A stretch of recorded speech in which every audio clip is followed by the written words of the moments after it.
Okay, so I'd like to welcome everyone to our last. You can imagine it's been a year that we've been having these discussion sessions, and so I would like to thank everyone for being here. Today we're going to talk about working with local teachers and other healthcare organizations to promote consumer health. I have 5 speakers and 1 recorded speaker who's going to talk about multiple projects that has been done. The first thing I want to do is this is an international education program. It is still time for you to claim credit. Apply for your CHIS if you are in Arkansas, Louisiana, New Mexico, Oklahoma, or Texas. You can still apply for the waiver until April 3rd at 10 a.m. Central. And the directions are all found on our website. Anyone else, though, can use any of these credits at any time to apply for CHIS as long as they haven't expired. This is just more detail about that. This is where our primary courses and discussions are listed. I want to thank the University of North Texas Health Sciences Center, which provided us with a grant through the National Library of Medicine, National Institutes of Health, for funding this project.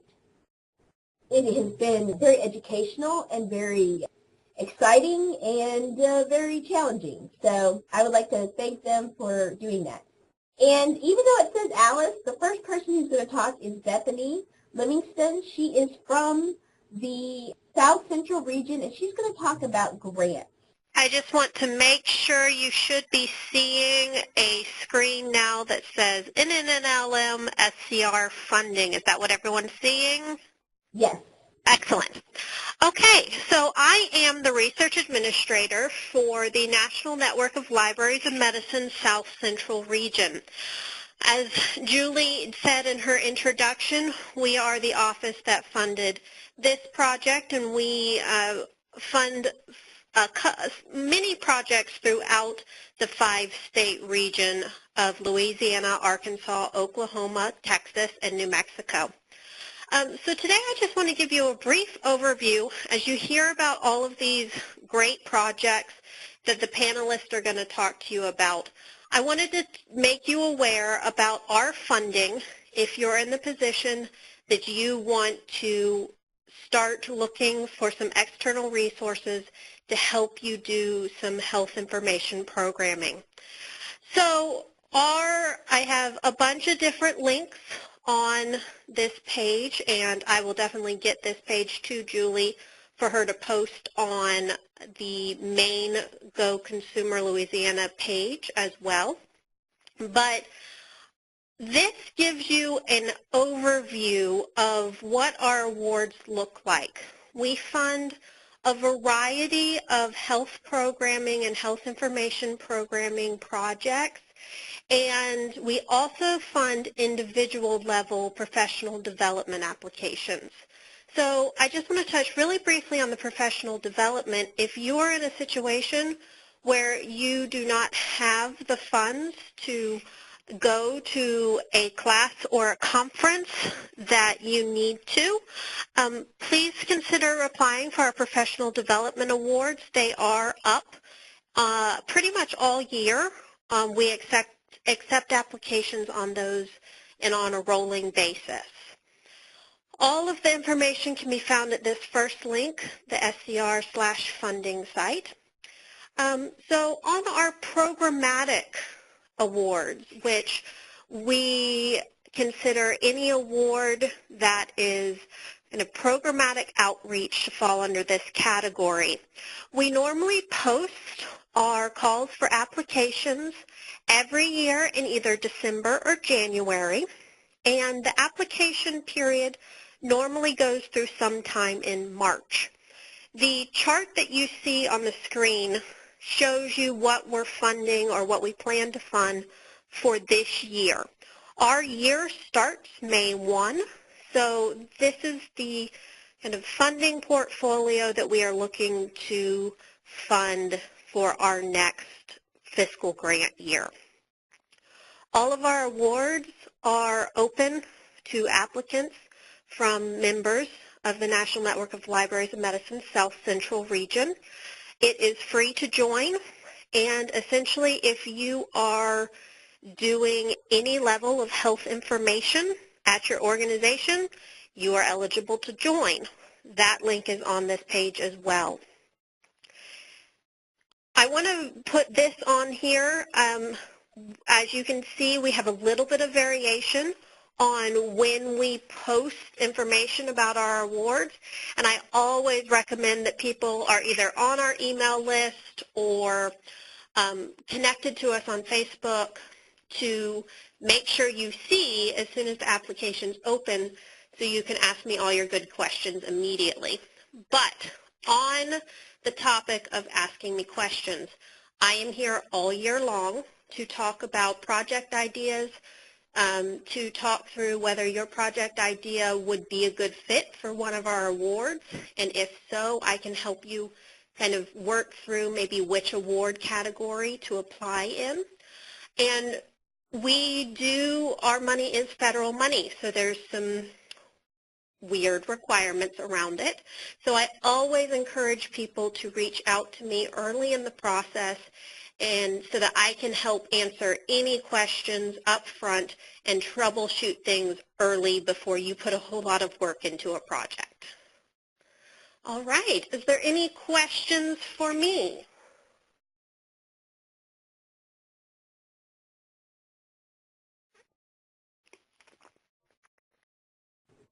If you have a question, you can type it in the chat box. There's one question in the Q&A box. Oh, in the Q&A box. Okay. Are the funds post-event reimbursement? Yes. I don't know what that means. Yes. So all of our funds are cost reimbursable. So what that means is that both for our professional development and for our programmatic ones, there is essentially an invoice or reimbursement process that happens after the fact. Well, Bethany is very approachable and very, if you have any idea, contact her. Also, if you're not sure you want to do something, but you know of a health science library and academic medical center that's around you, contact them with your idea and see if they would like to partner if you're not sure about going out your first time to apply for a grant on your own. A lot of institutions are willing to partner, so that's one of the things that's always good. Erin, who is going to post the funding pages for the other regions, those are, every region has some funding opportunities, and so she's posted all of those in the chat box.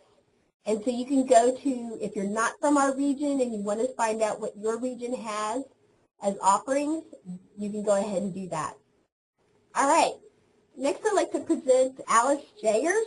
She is going to be talking about her project that they did on targeting the displaced Marshallese community living in Arkansas to increase awareness of NLM's health information resources. With the funding that Bethany was just talking about, but 2 years ago, the shortened fund period, but I applied for, UAMS applied for the Displaced Populations Award, and we were able to work with the Marshallese community in Arkansas, and we partnered with the Center for Pacific Islander Health.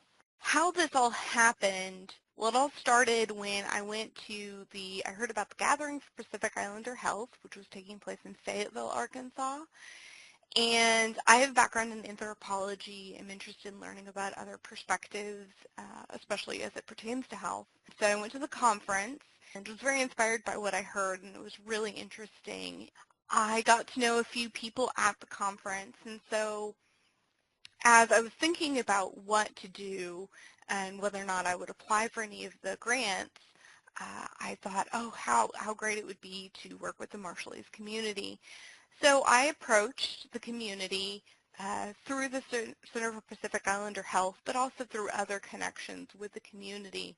Started talking to them and asking them, well, who else could I talk to? You know, there were some misses, but I was able to get people that, oh yeah, that seems like it would be a good thing to partner with. And there were a certain amount of cold calls too that I did just out of the blue, trying to get people to hear what I had to say and what I wanted to do. Getting the conversation started was definitely the hardest part, because, with these continued conversations that we had, there was definitely a lack of understanding of what a library could do and what the consumer health information out there and what an outreach project could do for the community. So we had several conversations about what the library could possibly do and what they needed. And it was definitely the most difficult part was to find those intersections, to find where what we could do fit with what they needed, and specifically for this community, which was a special community because as a culture, there have been many things, especially by the government, that have been done that were not good, and so it was very hard to get them to trust and to understand that there were several things that we had to do to kind of good faith. We hit some snags to just different kind of cultural understandings, and one was that in the cultural setting, anytime you have a big event, you have to provide food, and as Bethany will tell you, you can't provide food through the grant, so the library had to figure out within their budget how to provide the funding to provide meals for this project. And we did, and it went really well. It was very well received. And we had classes with community leaders, with people who would then go out and disseminate the information. And we had flyers. We found out through the process that Facebook was a really good place for this community to communicate with them what was out there. And so we were able to broaden our reach a little bit more than what we had initially expected because we were able to reach them on Facebook. And overall, it went really well, and we had really great feedback from the people who really just did not know what the National Library of Medicine could do and what kind of information was out there available for them. Are there any questions? All right. Well, thank you very much, Alice. I really appreciate you sharing your project. And it's always interesting to learn about, first of all, I would never have expected marshallese to be in Arts Hall. I don't know why. I didn't either. Yeah, there's but quite a few of them. It's great that you were able to bring that special education to that community. All right. We will now hear from Montie Dobbins. She's going to talk about a project involving the YMCA of Northwest Louisiana. Back in 2012, we reached out to the YMCA of Northwest Louisiana. It definitely didn't hurt that I was an active and very involved member of the YMCA of Northwest Louisiana and had a good relationship with the executive director, whose sons also went to the medical school where I work, which probably also helped us be able to approach them to do this project. You'll see that they have 3 branches. That was 2012. That dynamic has certainly changed. But you can see here the numbers that they had in 2012, and this is one reason why I really wanted to reach out. As you can see, there's really a broad population that the YMCA of Northwest Louisiana is able to reach. They have a lot of programs that they do, with the classes that they offer to different populations for fitness classes. They also do things such as an Indian Princess Retreat, which is a father-daughter retreat. They have trim kids. They have what they call Gray Panthers. So they are reaching out to lots of different populations just within their own programming and at their own facilities, but they also reach out to additional community members by doing things such as a kids triathlon and a half marathon. So we were really interested in partnering with them to get involved in their programming.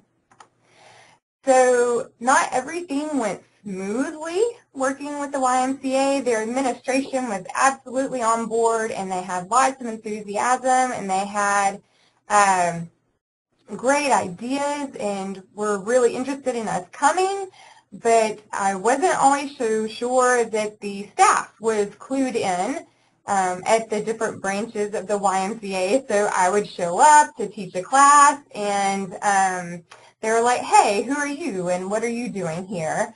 And, you know, just choosing a time to schedule classes could be interesting.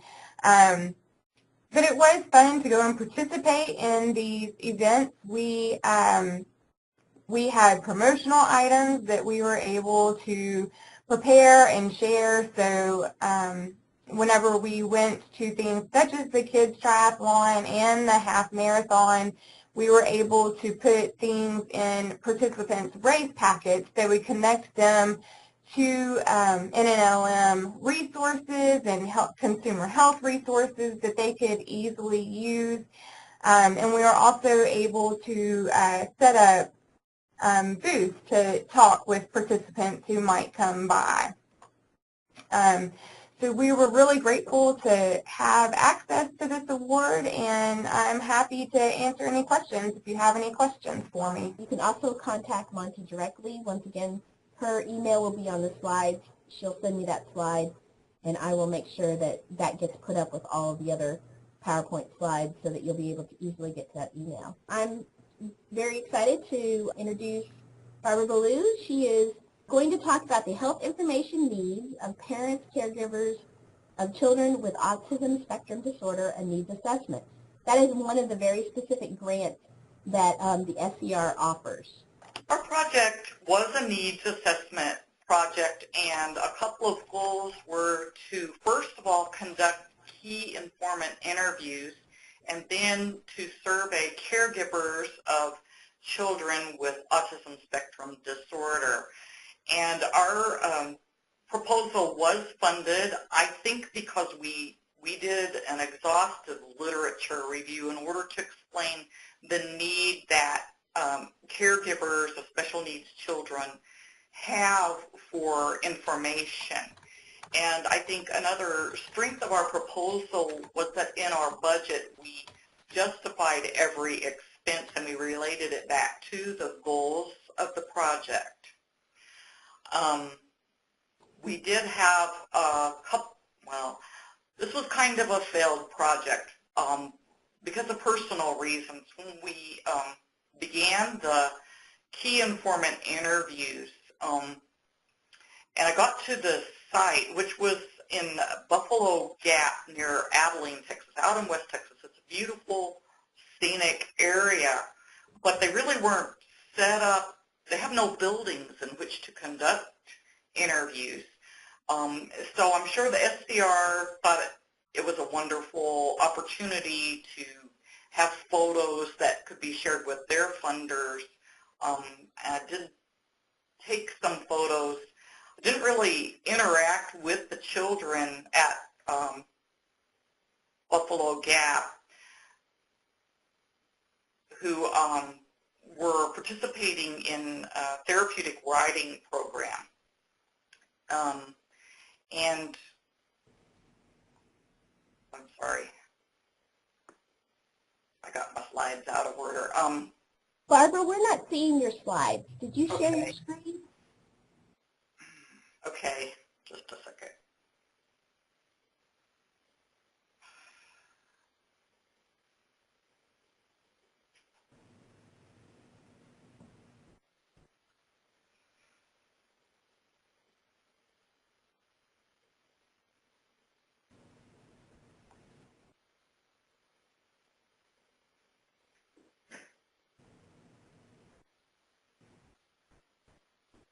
We practiced this. I'm not. Quick start in the upper left-hand corner. Middle of the screen then should say share screen.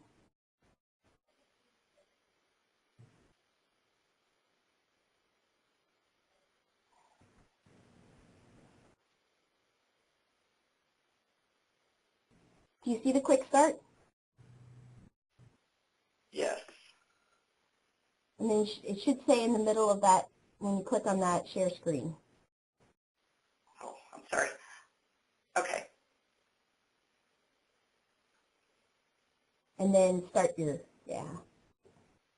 Okay, so how we connected with Camp Able at Buffalo Gap was through the faculty at the Public Health Department at Texas Tech University Health Sciences Center. And Buffalo Gap provides equine-assisted therapy to a number of different special populations, including children with autism. So our project was successfully funded by NNLM SCR because they were looking for needs assessment projects, and that fit the criteria. We did an exhaustive literature review in order to make sure that the population that we work with have information needs, and it was a very specific population, so I had a lot of information about caregivers of children with special needs. As I said earlier in the audio only, we were to conduct key informant interviews that would inform a survey that we could survey caregivers of special needs children. So our strengths were that we did an exhaustive literature review. We really knew our population, and we connected our budget line items with specific project goals, most of which was travel, because Buffalo Gap is more than 3 hours from any of the Texas Tech Health Sciences Center libraries. But I had heard about this group because they had presented to the Public Health Department. It sounded like a really good organization to work with and to reach out to and see if they had any needs. And I think the lessons learned included that I needed to meet with the stakeholders early on because they really didn't have facilities to conduct face-to-face interviews. They have no buildings at Buffalo Gap. And also to consider just the distance and the pressures that can put on your team. I also learned that it's really important to communicate often with your team. To do, I think, a good outreach like this, it really needs to involve just more than the person who writes the proposal, because I had personal things come up, and if there had been a larger team, I could have handed off some of the duties to another team member.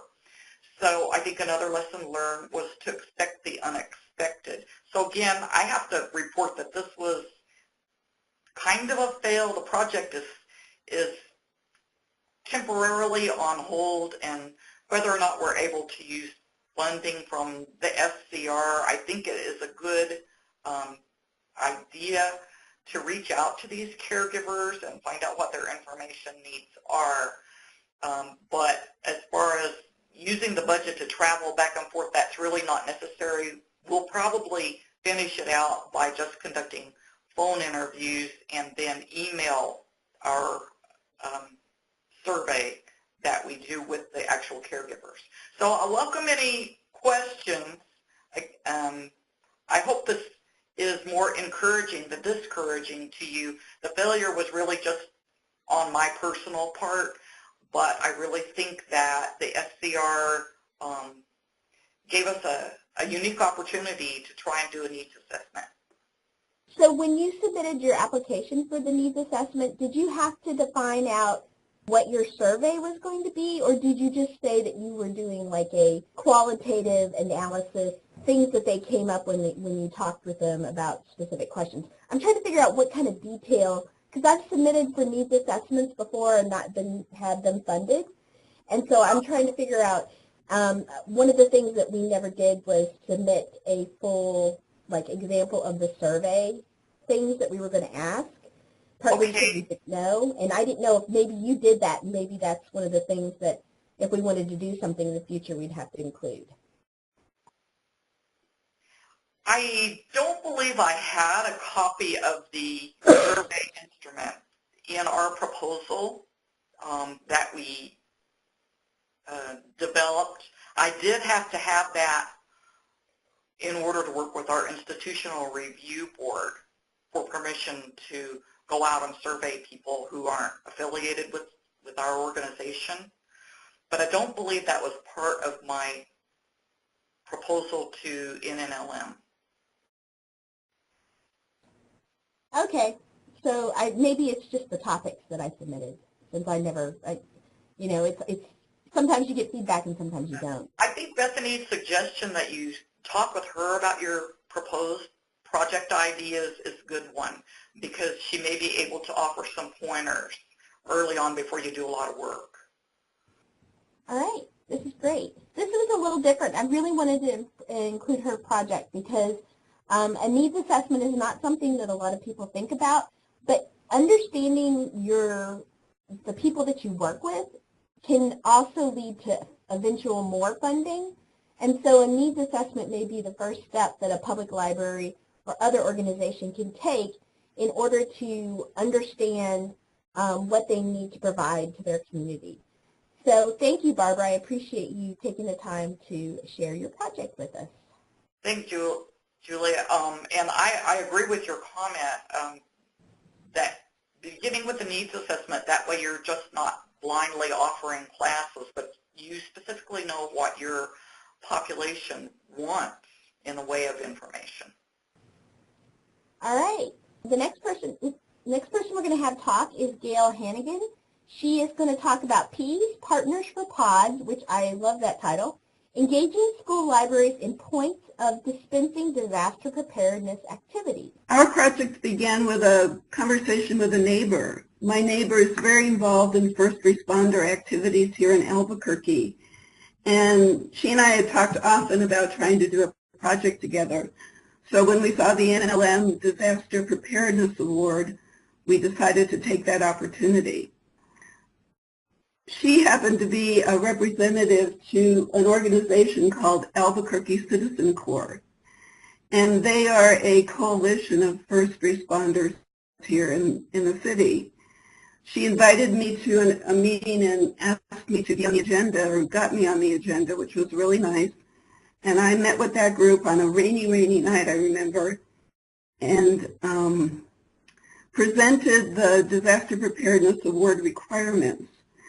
As a result of that discussion, people were fairly enthused about involving Albuquerque Public Schools. And this group works often with youth groups, and they thought that was a dynamic environment in which to bring disaster preparedness information. Also at that meeting, they recommended that I contact the New Mexico Department of Health person who's involved with a project that's called PODS, their point of dispensing. And he is really a national resource, or a resource for national activities, where a pod isn't a thing, it's a setup. So if you've ever been to a flu clinic, it's sort of that, but it can emergently happen anywhere in the state. So they can send out people and organize, excuse me, I've got a cold, and organize these vaccines or medications in order to dispense them quickly.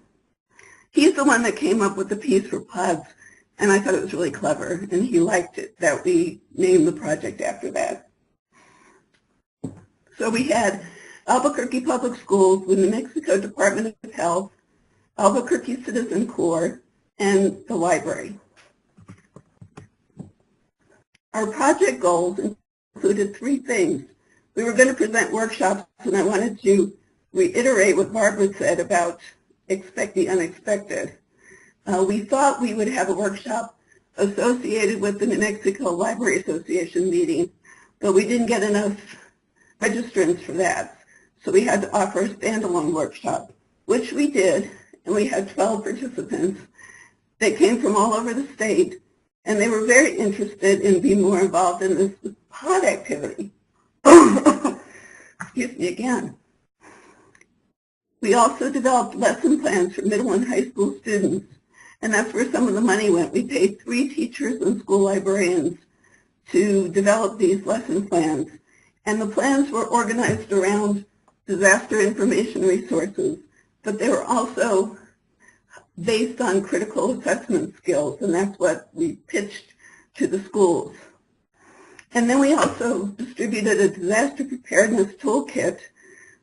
September is Disaster Preparedness Month, and we were able to pull together a poster and a bunch of web resources and the lesson plans and send them around the state to various schools. So this was an opportunity to work with school librarians and the public health department and the local emergency first responders group. Excuse me. And I think what we mostly accomplished was just a general awareness on the part of everyone who either received materials or participated in the activities. The other link that was made that was strong, I think, was between the Department of Health and the school librarians. They hadn't really thought about school librarians as resources, and in fact, they really are very interested, especially those in very rural areas who are also community leaders. Anyway, I'm going to wrap up there if anyone has any questions. Gail, do you have a link to these courses that you developed? Do you have like a website, or were they put somewhere that the public can, because I know our public school librarians might be interested in looking at those resources that were developed? I could provide you with the lesson plans. Oh, that would be great. Yeah. That would be great. Do you want me to? Okay. Yeah, if you could send those along. If you guys have them posted somewhere and you can send the links, I can share them with the in the video description when we post on YouTube. But if not, if you send them to me, I can post them and then put a link on it from our own GeauxConsumer website. Yeah, we were able to create 3 lesson plans, and they all had to do with disaster preparedness, including things like the use of social media in disaster environments. We really pitched it to middle school and high school students. Awesome. This was very intriguing to me. I found this. We've done a lot of stuff with public schools, so this definitely was piquing my interest. Well, in terms of lessons learned, I think the main one was really once you start working with outside organizations and you have to contract for services, especially it seems in higher ed, it gets very complex and there's a lot of administrative overhead. That was my one caution. David Duggar? David Duggar is going to talk. Originally we had Paula Craig, who is, I believe, the lead PI on this. But David Duggar is going to be talking about it because she had a personal issue that came up. And it's Intruder Alert, a symposium on suspicious persons, active shooters, and threats to the library. This was, having participated, this was awesome. Okay, so as Julie mentioned, originally Paula would be talking about this. So basically, we had done proposals. This was kind of our year 3 of a proposal for the Disaster Preparedness Award. The first 2 years, the first year we had submitted something that was working more with the public librarians, and that had not been accepted because you can only fund so many. So we made changes and submitted the next year. And then in our work to do the programs, we were talking with the Caddo and Bossier Parishes Sheriff's Office of Homeland Security and with the Hospital Region 7. And you can see on this kind of breaks up the state into 9 different administrative regions dealing with hospitals and health, and we are part of Region 7. And in our presentations, in the earlier materials, we had a lot of discussions, presentations on things from members of the Homeland Security and all. And so the thought had come up next of something to do with intruders in your library, what to do when there is an active shooter that appears, because this was becoming much more popular in the news and media at that time. And our initial ideas had been, is there a workshop that we can do where we actually have the librarians present in the library with then the police responding and coming in, and from the police it was like, you know, by the time we come in it's over, it's already done. So actually doing that kind of thought went away. They felt like it needed to really be a symposium. And so we were able to get approval to use the Disaster Preparedness Award as a symposium, and the discussions were on who's going to be our speaker. And so that person ended up being, our keynote speaker was retired Lieutenant Colonel Dave Grossman, who's internationally recognized as an expert on the psychology of killing, which really sounds really horrible. But he's written a lot of different books about the mindset of active shooters and what is happening in such. Most of them are for your adult readers, but one of them was a children's book, which is Sheepdogs Meet Our Nation's Warriors. In our funding, we looked at getting several copies of these different books so that we could give them out to the public libraries, to school libraries, academic libraries, to our actual offices of Homeland Security that we had here in our two parishes. He would be talking mainly to our first responders, which was primarily the police, because they actually knew of him and they were like drooling. It was like, please bring him. We just love him. We want him to come. And so in actuality, when we did the registration form, they told us, send out to your librarians first, because once we open it up to the police, it's going to fill all the seating. So that was one of those things to notice when we were starting to think about who was going to be attending and how much space we were going to need for this. The afternoon session was going to be strictly for the librarians, and because we wanted, again, for the librarians themselves to know some specific tips on what to do still in the library or on your campus facility if there is a disaster. So the two people who spoke for this was Deputy Tony LeBlanc, who has been very active here in Shreveport and Caddo Parish and with our other projects. And so he was able to go through the practical tips of what happens when the police come in, how you should respond, etc. And then we had EMT Craig Menifee, who actually talked about first aid. And so I know there's many videos out there, and they actually showed one which Northwestern State University Natchitoches had put together. And you end up seeing in those occurrences people fleeing and leaving.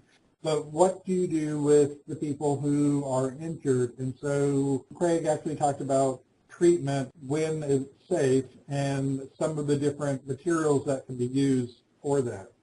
So for NLM's materials, we actually had the card, the NLM wallet-size card for Disaster Information Management Research Center. And then in the actual link for the registration, we put our information for the Homeland Security disaster websites there, so that when people actually went online to actually register, they could then just download the materials from that. So our morning session and afternoon session were broken up here with our keynote speaker talking to everyone about the whole psychology, how to kind of identify or get a clue of who might be considering becoming an active shooter, some of the things to avoid, what you can do that way. The location was the Marjorie Lyons Playhouse, which was over on Centenary College for this. And we had his books for people that he was signing, and then we would be handing out to specific institutions that were represented by attendees. And then the afternoon was over at Paula's library, and we had the two people who were speaking there for that. A couple of learning points were that for this registration, we had to come up with a way to do online registration for it, and we actually used our chapter's registration software, and they liked that because they were able to kind of test it out for a smaller, different type of function. So that was a learning opportunity for them. On the books, our issues were keeping our guest speaker from handing the books out randomly to people, because he was very enthusiastic meeting people, and it's like, oh, let me sign this book and give this to you. And so that was a bit of an exciting challenge to keep track and see who was actually getting the books and if they were really going to the right places. So that was a little bit of a challenge there. Hands-on in the afternoon was very nice because Mr. Menifee actually pulled members from the audience to go through what was the proper bandaging techniques, how to do splints, how would you apply to stop the blood, the tourniquets and all. So people could actually kind of see what was really being done there and all. So that was a nice session with that portion. All right. Does anyone have any questions? We have partnered multiple times with the Caddo Parish School Corporation and as well as the Bossier School Corporation. And the librarian for one of the projects that we worked with in the past, she went in and summarized a lot of the different projects that we've been on and talked about how she's utilized them, and it's very interesting from a school librarian how you can interact. And so I will now be playing this video. Due to a prior commitment, I could not participate live, and so I've made a recording. My name is Penny Culp, and I am the librarian at Caddo Career and Technology Center in Shreveport, Louisiana. CCTC, the Career and Technical Education Extension of Caddo Parish High Schools, serves as a remote campus of area high schools to provide hands-on experience in 2-hour blocks of instruction. Students from 10 high schools in Caddo Parish have the opportunity to attend for part of the school day for 2 credits in over 20 different career fields. I'm grateful for LSU Health Sciences Library as they reach out to fellow libraries and librarians with resources that will enhance the learning of our students. Several years ago, I was shown the Healthy Links website. I immediately saw direct connections to some of the classes, such as the dental, CNA, first responder classes. It was later, while I was perusing the website, that I noticed more connections with other classes. For example, carpentry, horticulture, and some of the special education classes. I found myself being sucked into the website as I clicked on links here and there, finding resources that not only my teachers could use with their students, but could also use personally. I worked with the dental assistant class in using the Healthy Links website by showing them the Staying Healthy section as they studied food and nutrition, sugar content in foods like good food versus bad foods, etc. While searching for health concerns for dental health care professionals and long-term effects of poor dental care in childhood, the students used M.A.L.S and the National Library of Medicine. Without Healthy Links website, they wouldn't have landed on 2 of these great websites. Students also use the Healthy Links site to locate dental information to share with students as they prepared to teach preschool and elementary school children about dental health during February, which is the National Dental Health Month. Our students also hosted a dental fair at the Hollywood Union Street Public Library to students and children. These activities were carried out through an LSU Health Science Library Link Out for Health grant. The OSHA workplace safety teacher found the HAZMAP very informative, where students could see diseases, risks, and hazardous job tasks of the various job types, both in their class and in the career they are choosing for their future. Toxtown and Toxmystery was also popular with this teacher. Our carpentry classes use the Environmental Health Student Portal to study VOCs as well as Toxtown, particulate matter, and Toxmystery.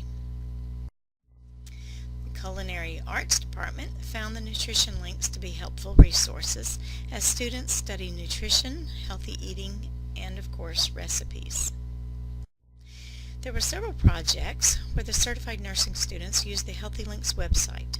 One was where each student had a disease and had to research symptoms, treatment, prognosis, etc. Their nutrition project was to write a booklet about a fruit and vegetable with nutrition facts, history, like how it was prepared, etc. And they actually had to prepare the food that they were studying. Any of these sites with gamification, like Healthy Links for Kids game section, as well as the game section underneath teacher education, were well received by our students and the teachers. They learned something along the way as they were playing the game. Games are always a good way to sneak learning in. Our Culinary Arts Department liked the Safe Food Park. First Responders CNA classes like the blood typing game. And our CNA class plays like an infected game where in the classroom you shake hands and you try to figure out who started the infection. Well, this disease detective is very similar to that, and so they can play that and they like that as well. Recently, this year, LSU Health Sciences Library offered the Go Consumer Louisiana Health Initiative, where the MLA Consumer Health Information Specialization could be earned. Sadly, I was not able to participate in its entirety. However, there was one section that I knew I had to carve out time to view the recording. It was the Healthy Aging Connecting Older Adults to Health Information. Even though I do not work with older people in my library, I work with high school students, I wanted the information to help my parents. It was very informative, and I'm anxious to share the information. Thank you, LSU Health Sciences Library, for reaching out to fellow librarians, even those not in the medical field, with resources. You never know who you can help. Thank you. So that was Penny's presentation, and she talked about multiple projects that we have done where we have tried to educate school librarians specifically about a lot of different resources that they can have. And David Duggar and Kim Pullen they did an excellent job over the years of partnering, and we're still always trying to partner with them. You'll be surprised if you go out and reach out to school librarians that some of them will be very excited. You want to try to contact with the person who's like the main librarian over all the other librarians, a department head or something in the administrative offices, because that's your key into the organization. Does anybody have any questions? David is on, so if there's a specific question about the school projects that he was involved with, he could answer. And once again, I'd like to encourage people to share these resources. While the project is coming to an end, I have tentatively received permission to continue to allow the discussion groups to have credit for another full year. I have not confirmed that with MLA yet, but I'm hoping that that will be done. Once that is done, then if you want to continue to earn credit for the CHIS discussion groups, then you will be able to do so. And that's the link to our website. And now, what's the thing that everyone wants? Here is the evaluation for the survey. It is active, and everything should be good to go. If anyone has any questions, those of you who are involved, if you've been to all of these discussions, or most of them, I want to thank you. I appreciate all the people that have participated. Thank you so much.